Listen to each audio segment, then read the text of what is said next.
বৃষ্টির দিন, জানলার কাছে ঝাপসা জলবিন্দু আর রান্নাঘর থেকে ভেসে আসা মশলার উষ্ণ সুবাস। এই দৃশ্যটা যেন শৈশবের এক টুকরো স্মৃতি।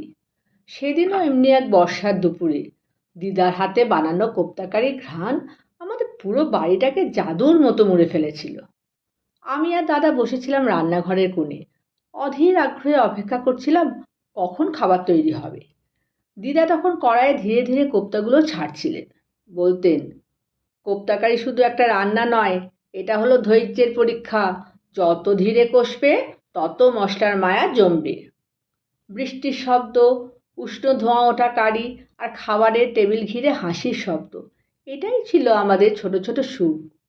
আর যখন নিজে কোপ্তাকারি বানাই, তখন শুধু মশলা নয়, স্মৃতিও মিশিয়ে দিই। রান্নাটা শেষ হলে প্রথম চামচ মুখে দিয়ে চোখ বন্ধ করলে যেন দিদার হাতে সেই স্বাদ ফিরে আসে। খাবার কেবল স্বাদে নয়, স্মৃতিতেও গাঁথা থাকে।